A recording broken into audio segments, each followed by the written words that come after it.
Boa noite, Brasil. Boa noite, Além Brasil. São 20 horas e 57 minutos. Horário de verão, horário de Brasília. Daqui a pouco terminando o horário de verão. Estamos ao vivo com mais um programa, mais uma edição do programa ABP TV. Falando hoje, nós anunciamos desde a semana passada sobre diagnóstico e tratamento da demência. Quem estará aqui conosco? Dr. Tibor Perocco, direto de São Paulo. Doutora Valesca Marinho, direto do Rio de Janeiro. Vamos apresentar primeiro um pequeno vídeo sobre o tema. Põe no ar, Diego.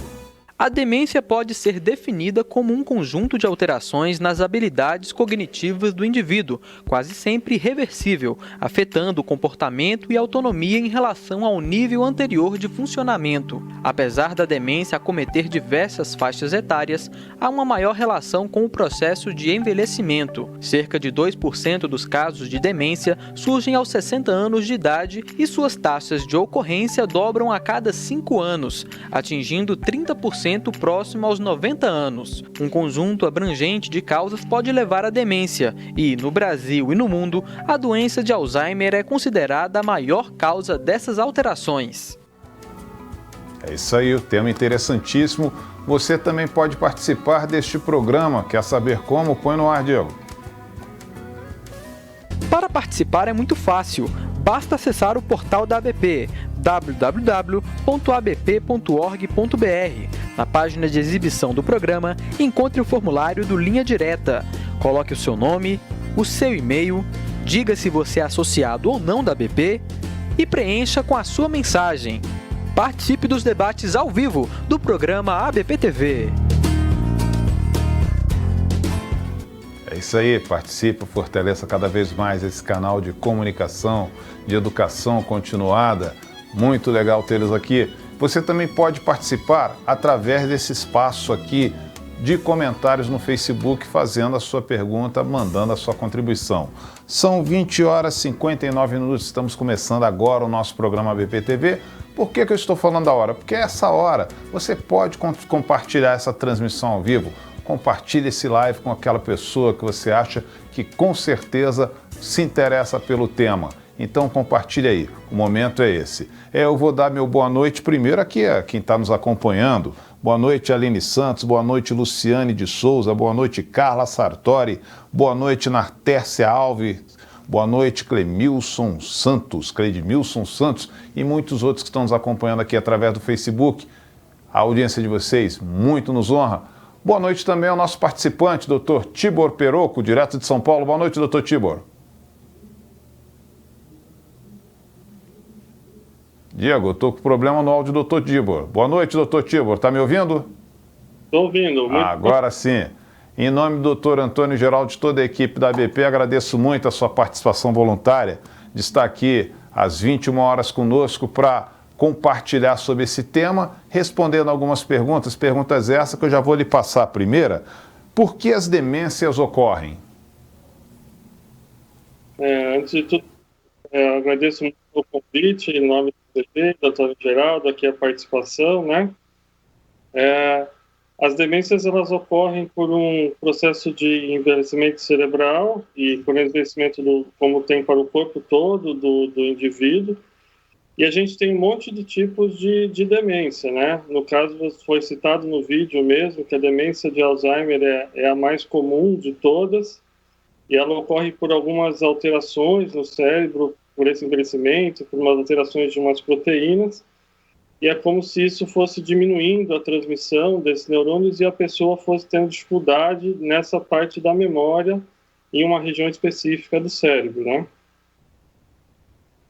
Muito obrigado, doutor Tibor. Vou dar meu primeiro boa noite à doutora Valesca Marinho, direto do Rio de Janeiro. Boa noite, doutora Valesca. Boa noite, Valdir, boa noite, Tibor, boa noite a todos que estão nos assistindo. Mais uma vez, em nome do doutor Antônio Geraldo, nosso presidente, e de toda a equipe da ABP, também agradeço muito a sua participação voluntária. E vou lhe perguntar como podemos identificar os primeiros sinais de demência. Eu é que agradeço a ABP, ao Antônio Geraldo, a toda a equipe que organiza esse encontro pelo convite em estar mais uma vez aqui participando. Então, essa pergunta que você fez, né, que foi feita, né, como é que a gente identifica os primeiros sinais, os primeiros sintomas, a forma mais comum de demência, que é a demência na doença de Alzheimer, a primeira manifestação são as dificuldades com a memória, que é principalmente essa memória mais recente, a memória de fatos mais imediatos, coisas que aconteceram mais recentemente. Esse é o sintoma que costuma ser o principal, né, o mais precoce. Ok, obrigado, doutora Valesca. Meu boa noite aqui para Valéria Medeiros, Camila Vieira, Danila Guacieri, Alexei Fernandes, que está sempre nos acompanhando também, Natércia Alves, o professor Tibor. Eu vou lhe passar essa pergunta da Natércia Alves. Ela pergunta: qual a diferença de demência para Alzheimer? A demência é o que a gente chama de diagnóstico sindrômico. Então, qualquer tipo de alteração que leva, por exemplo, no caso das demências amnéticas, que são por memória, qualquer alteração na memória, você chama, a pessoa tem uma demência, ela tem uma alteração de memória, de função, e ela para de fazer algumas coisas do dia a dia. Então, ela tem dificuldade para cozinhar, esquece o fogão aceso, não consegue pagar as contas. A demência na doença de Alzheimer são esses sintomas na patologia doença de Alzheimer.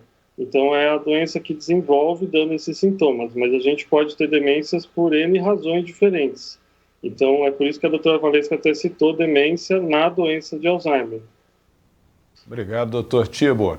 Doutora Valesca, e quais as principais alterações clínicas acarretadas pela demência? Não sei se eu entendi a pergunta. Assim, alterações clínicas, a gente pode pensar e entender essa pergunta de diferentes formas, né? As demências, elas cursam com esse quadro que a gente chama de um quadro cognitivo, onde a gente tem problemas de memória, basicamente na doença de Alzheimer, o principal comprometimento é de memória, e outras funções cognitivas, como linguagem, função visoespacial, orientação espacial no tempo e outras alterações dessa natureza.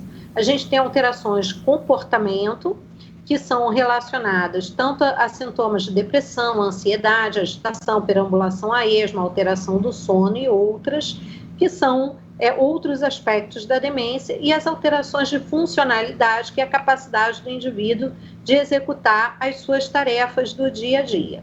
Secundariamente, a doença e com o evoluir da doença que podem surgir algumas alterações em outros órgãos, mas aí secundárias à evolução do processo. Acho que essa basicamente seria, de forma mais ampla, uma definição das alterações clínicas que acontecem na demência. Obrigado, doutora Valesca. Doutor Tibor, vamos responder aqui a Jaqueline Nascimento, que ela faz uma pergunta através do nosso Facebook. Ela pergunta, o mal de Parkinson e o Alzheimer andam lado a lado?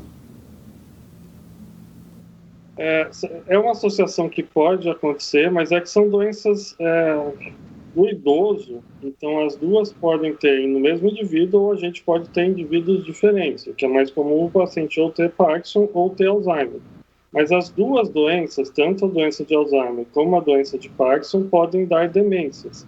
Elas são um pouco diferentes uma das outras nesses sintomas que foram citados, mas são doenças com fisiopatologia, quer dizer, são doenças que têm um início diferente, o processo da doença é diferente, mas as duas podem desenvolver demência. A diferença é que o Parkinson geralmente começa com um quadro motor, e com a evolução e com a piora do Parkinson é que você começa a ter os sintomas cognitivos. E a demência na doença do Alzheimer geralmente começa com os sintomas cognitivos, e com a progressão, quando a pessoa já está muito ruim, piorando muito, ela pode começar a ter os sintomas motores. Mas são doenças diferentes. Tibor. Doutora Valesca, vamos responder aqui a Danila Guacieri. Ela pergunta: existe a possibilidade de prevenir as demências? Então, Danila, né, essa pergunta é a pergunta que sempre aparece para a gente, né? Assim, muito comum as famílias chegarem com essa dúvida, como a gente faz para prevenir. A gente sabe que tem um componente da doença, das demências, de modo geral, em especial da doença de Alzheimer, que é um componente genético, que esse é não modificável. Mas a gente sabe que tem fatores de risco que são fatores ambientais e que a gente pode modificar. Dentre os fatores ambientais, assim chamados ambientais, que são aqueles que a gente pode modificar, a gente pode relacionar hipertensão, aumento do colesterol, hipercolesterolemia, obesidade, principalmente esses fatores na meia-idade, né? Então, hipertensão, hipercolesterolemia, obesidade. Tratar a depressão é fator de risco para a doença de Alzheimer, depressão ao longo da vida, principalmente depressão não tratada. Transtornos que acarretem problemas com o sono também é um fator de risco modificável. E a educação, quer dizer, escolaridade, quanto mais tempo você se mantiver na escola, mais tempo se mantiver estudando, isso é um fator de proteção, ou seja, manter o cérebro em movimento é um fator que protege da doença. E atividade física, a gente sabe que, assim, atividade física é fator de proteção, quanto mais a gente se exercitar, a gente ajuda a manter, né, a nossa cognição, a nossa estrutura cerebral, ela mais ativa e sendo um fator aí que protege, ou poderia, pelo menos, em caso da doença, a gente ganhar tempo em relação ao seu aparecimento. Então, hoje, se a gente pensa que a doença ela tem uma faixa de idade onde ela pode acontecer, quanto mais tempo a gente ganha e ganha em tempo de qualidade, a gente está prevenindo, então, o aparecimento da doença. Muito obrigado, doutora Valesca. São 21h08, horário de verão, horário de Brasília. Estamos ao vivo aqui, direto do nosso programa ABP TV, falando sobre diagnóstico e tratamento da demência. Quem está participando conosco, doutor Tíbor Perucco, direto de São Paulo, doutora Valesca Marinho, direto de Rio de Janeiro. Também participa conosco aqui os nossos amigos do Facebook, André Luiz, Alexei Fernandes, Vitor Borges, Daniela Lucena, Munir Abdul. Essa audiência muito nos honra. Aproveite esse momento, compartilhe esse vídeo, compartilhe essa transmissão.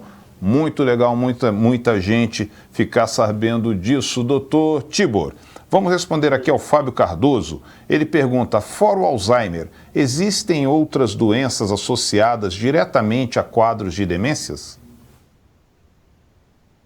Fábio, tem sim. Como citado na resposta anterior, o Parkinson é uma delas. A gente tem as demências chamadas mais reversíveis, que podem ser algumas até por coisas mais simples, como déficit de vitaminas. A gente tem demências por alterações vasculares, sejam os derrames, os infartos cerebrais, ou alterações vasculares do envelhecimento.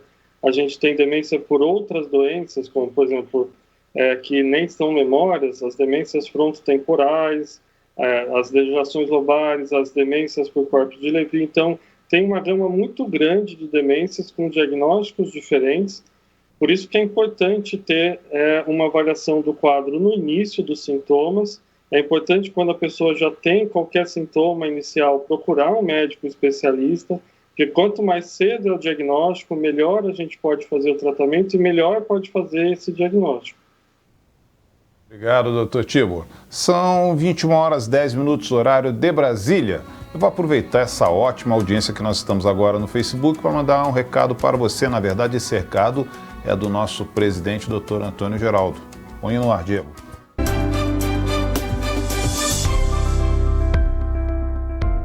Olá, temos hoje mais uma grande notícia para você. Nós somos a número 1 em mídias sociais, no Facebook, na área médica. Nós somos verificados e auditados pelo Facebook. Fizemos um planejamento de marketing há mais ou menos 6 anos atrás, saindo do zero, e a meta era ser referência em psiquiatria no Brasil. Conseguimos isso e aí crescemos para quebrar o tabu de ser a número 1 na América Latina. Também conseguimos.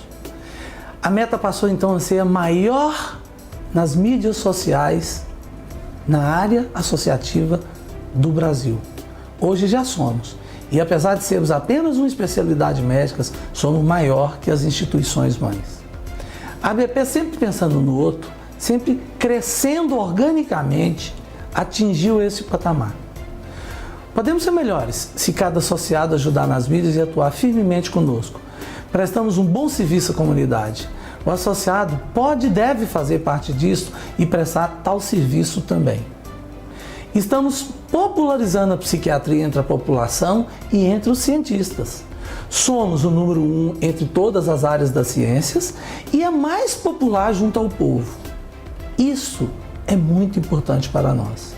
Estamos rompendo preconceitos, estamos acabando com o estigma. Por quê? Porque é a ABP sempre pensando em você.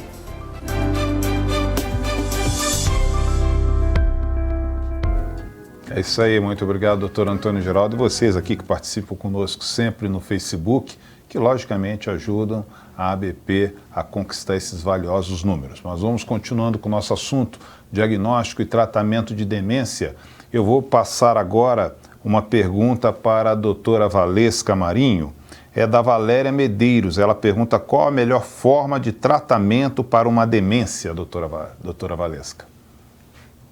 Então, bom, essa é uma pergunta bem ampla, né? Eu acho que, assim, tentando ser um pouco mais sucinta na resposta, acho que o primeiro passo é identificar corretamente qual é a etiologia, qual é o fator que está sendo responsável, como o Dr. Tibor já havia dito, por esse diagnóstico sindrômico, que é o diagnóstico de uma síndrome demencial.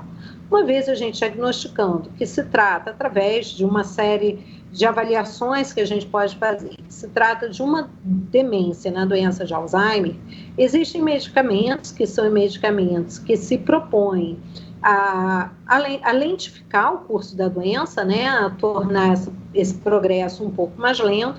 Então, a gente pode e deve iniciar medicamentos nessa direção, visando o alentecimento do curso da doença.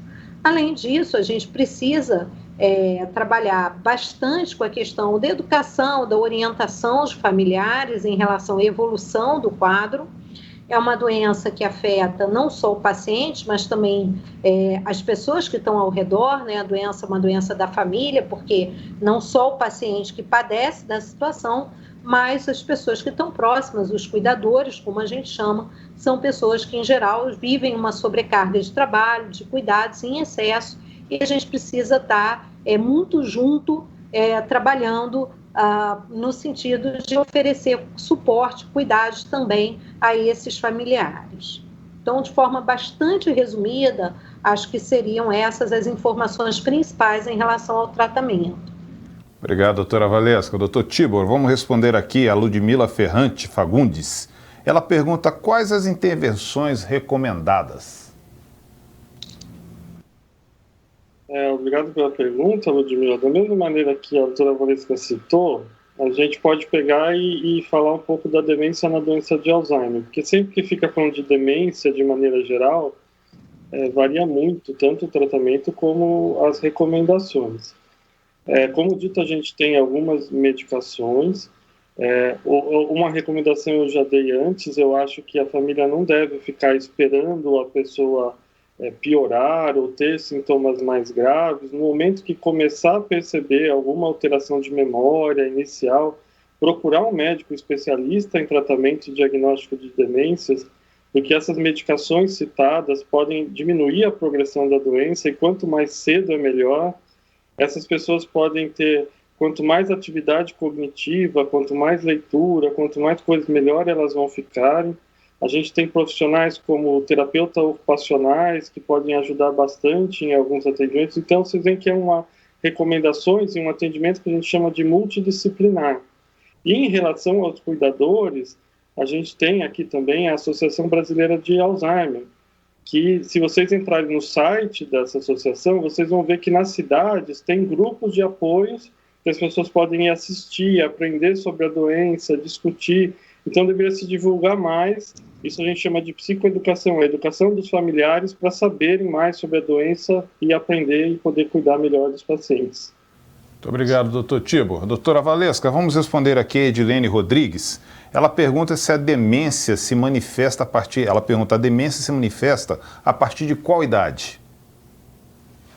O mais comum é que seja uma doença de aparecimento após os 65 anos de idade, no caso da doença de Alzheimer. Outras formas de demência, como no caso das demências frontotemporais, elas tendem a ocorrer mais cedo, né? Elas são o que a gente chama de demências pré-seniles. Agora, existem relatos e situações de aparecimento da doença de Alzheimer também antes dos 60 anos. Então, existem formas muito precoces da doença, as formas que têm uma carga genética mais exuberante, né? As formas autossômicas dominantes, como, por exemplo, das famílias da Colômbia, elas são formas de aparecimento pré-senil, mas o mais comum é que elas apareçam realmente após os 60, 65 anos de idade e a sua chance de ocorrência aumente com o aumento da idade também. Doutora, vamos lá, doutor Tibor. A Lenita Alves, ela fez uma pergunta através do nosso Linha Direta no site da ABP. Ela pergunta quanto tempo, em média, vive uma pessoa com demência? É uma pergunta muito boa também nesse prognóstico, evolução. Só queria dizer para a Valesca também, que ela quiser interromper e falar alguma coisa, é só me falar, tá bom? Estamos ainda assim, não fica cada um falando de uma vez. Fica à vontade. Lenita é assim.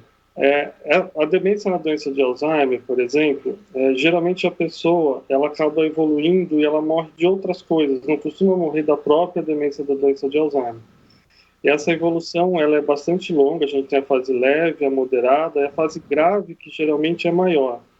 Por isso que as medicações são tão importantes, isso pode ser 10, mais anos até, porque a gente diminui a fase grave da doença, mais ou menos isso, a gente tenta manter na fase leve a moderada. Então, você melhora a qualidade de vida da pessoa. Então, ela vai viver a mesma coisa, ela viveria do mesmo jeito, só que aqueles anos finais que ela ficaria só na cama, sem fazer nada, em mutismo, às vezes nem falando, você consegue que a pessoa fique mais tempo produtiva e com uma qualidade melhor. Então, por isso que é tão importante. Doutor Tibor. Doutora Valesca, vamos responder aqui a Aline Oliveira. Ela pergunta, a demência tem alguma coisa a ver com esclerose? Qual a diferença? Então, Aline, na verdade, esse termo esclerose era um termo, né, que a gente ouvia leigamente alguns anos atrás, antes da gente dar um nome mais técnico para isso, né? E que vinha de uma redução da palavra, né, dizer que a pessoa sofria de arteriosclerose cerebral. Na verdade, a gente refinou esse diagnóstico, então isso é um termo que caiu em desuso, né, por todas as questões de ser um termo que é pejorativo, não é um termo que se adequa, é uma descrição clínica do que é a doença, e a gente hoje opta por usar um conceito mais técnico, mais científico, que é o conceito de demência, e especificar qual é a etiologia dessa demência. Se for doença de Alzheimer, se for doença de Pique, demência frontotemporal e outras, mas a gente procura usar um termo um pouco mais técnico nessa direção. Obrigado, doutora Valesca. Doutor Tibor, vamos responder aqui a Lilian Campos. Ela pergunta como a família pode conversar e se dirigir ao ente acometido da demência. Deve-se corrigi-los? Quando ele já está numa fase em que a memória está muito ruim, assim, nessa fase mais moderada e tudo mais, a gente costuma orientar os familiares que quanto mais gerar essa discussão, talvez mais agitação tenha. Provavelmente a gente fala assim, para você não concordar nem discordar.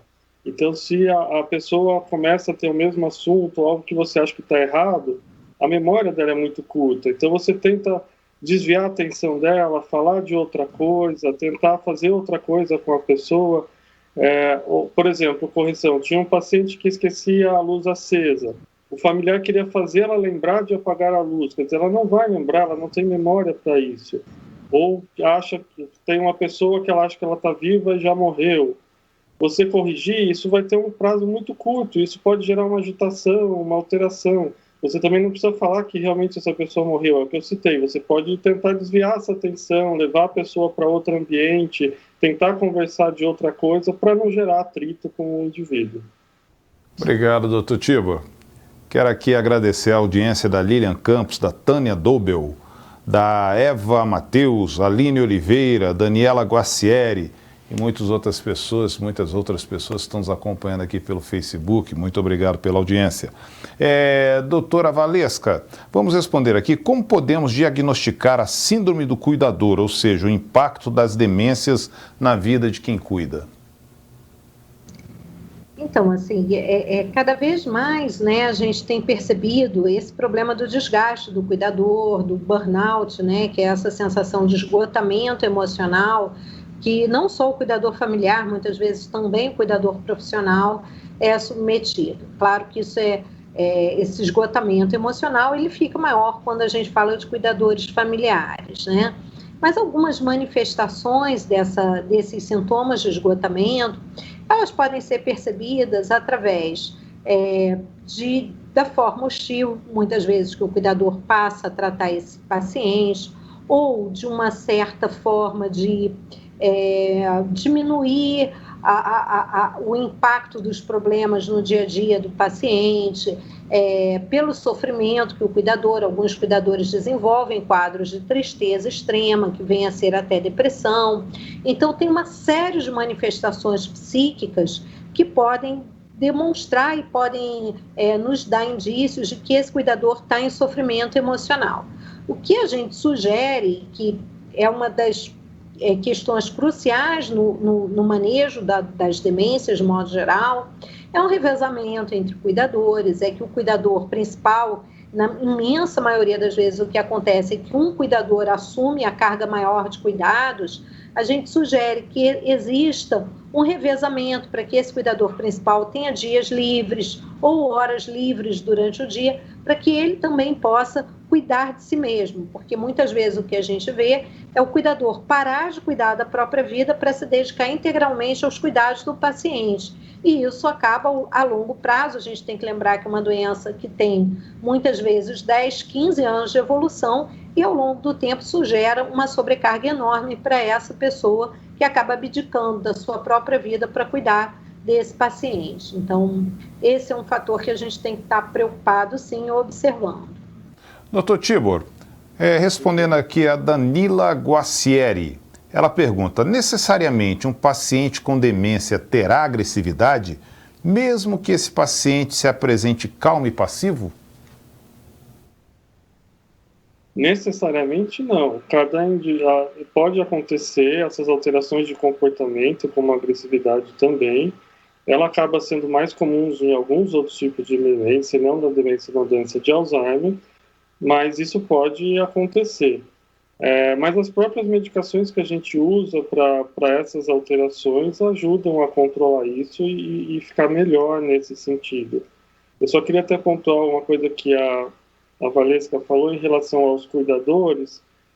Eu concordo plenamente que uma coisa que a gente tem mais visto são pessoas que não vão se tratar, quer dizer, os cuidadores não vão se tratar. E uma pessoa só consegue cuidar de alguém e até cuidar de alguém para que ela não fique agressiva se ele estiver bem.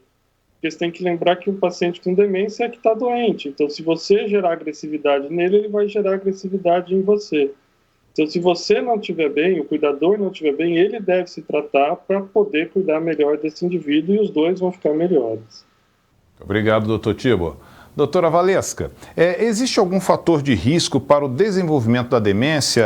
Por exemplo, obesidade, uso de substâncias psicoativas, falta de exercícios físicos, existem? Então, acho que, conforme a gente havia conversado há uns minutos atrás, né, a gente sabe que tem fatores de risco que são identificáveis para a doença de Alzheimer: obesidade, hipertensão, tabagismo, hipercolesterolemia, e fatores como depressão não tratada, distúrbios do sono sem tratamento, transtornos psiquiátricos sem tratamento, eles costumam ser fatores de risco. E quando a gente fala dessa questão de uso de substâncias, a gente não pode esquecer que o álcool tem um potencial enorme deletério ao sistema nervoso central. Claro que o uso abusivo em grande quantidade é um fator, sim, e algumas outras substâncias ilícitas, principalmente entre elas a cocaína, que tem uma ação vasoconstritora, também um fator que pode, sim, ser um fator de risco para demências de modo geral. Então, todos esses são, sim, fatores de risco.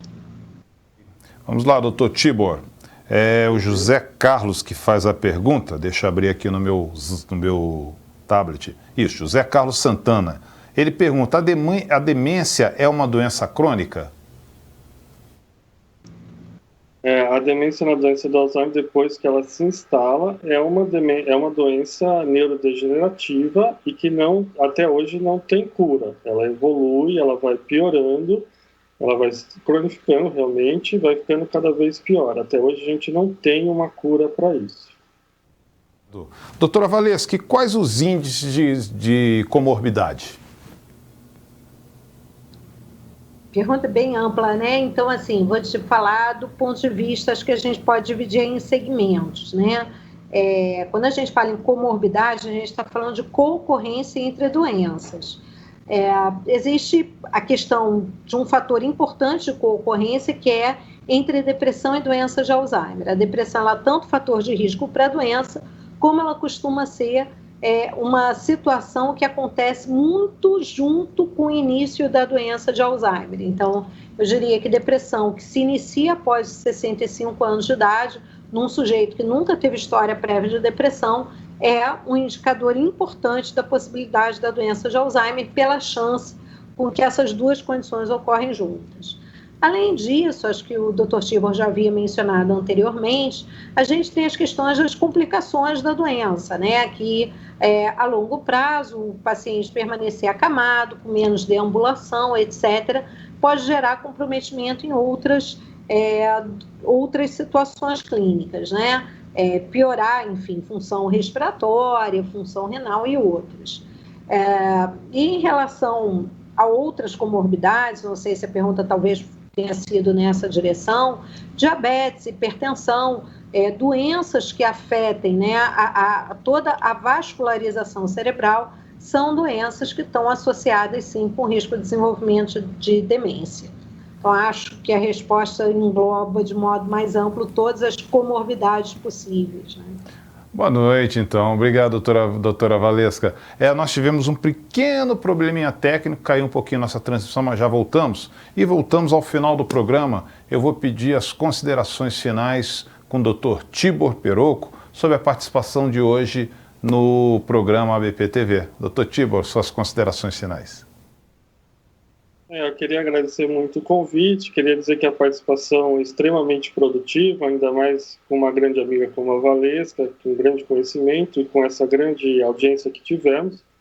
E sempre que necessário, eu falo por nome de todos aqui do grupo, aqui em São Paulo, do Proter, que tivemos que participar para essa psicoeducação, quer dizer, passar informação para as pessoas, passar informação de tratamento, passar informação de como essa evolução acontece, o que deve ser feito, eu estaria sempre à disposição para isso. E lembrando que a demência é uma alteração que afeta muito o indivíduo, mas afeta toda a família e esse desenvolvimento, e a gente deve explicar isso sempre para as pessoas. Tibor, doutora Valesca, suas considerações finais sobre a participação de hoje no programa ABP TV. Eu quero também agradecer mais uma vez o convite da ABP, agradecer essa oportunidade da gente estar falando de um tema que é de tanta importância para a população, para os colegas da área, e lembrar, né, que a demência, embora a gente fale muito sobre o tema, ainda é bastante desconhecida e que é importante que a gente divulgue as informações, compartilhe o que foi falado aqui com amigos, colegas, etc., para que a gente possa criar cada vez mais essa cultura de conhecimento sobre a doença, de divulgação sobre a importância da doença, de reconhecer os primeiros sintomas, de tratar adequadamente. Então, essa é uma iniciativa extremamente valorosa da ABP e que muito me honra estar participando. Então, mais uma vez, agradecer o convite e a escolha desse tema, que realmente é de suma importância. Obrigada. Obrigada, senhora doutora Valesca. Em nome do doutor Antônio Geral, toda a equipe da ABP, agradeço muito a participação voluntária do doutor Tibor Peroco, da doutora Valesca Marinho, agradecendo muito a participação e a colaboração da equipe de comunicação da ABP, que faz com que esse programa chegue até você toda segunda-feira, às 21 horas, ao vivo, aqui direto do nosso estúdio, mas agradecendo principalmente a você, que está aqui no Facebook, que mandou a sua contribuição, mandou a sua pergunta, que participou conosco, que fez esse debate paralelo. Nós temos um novo encontro na segunda-feira que vem às 21 horas ao vivo aqui, direto do estúdio da ABP TV. Tenham todos uma semana vitoriosa. Tchau, tchau.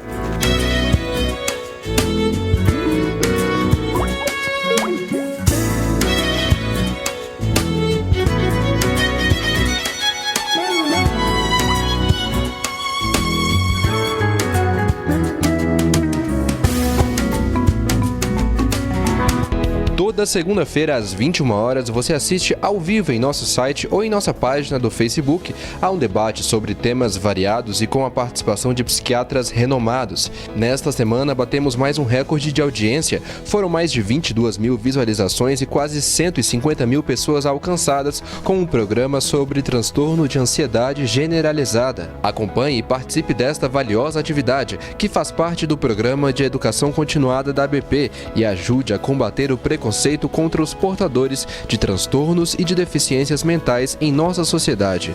Assista a este e a outros programas da ABP feitos especialmente para você.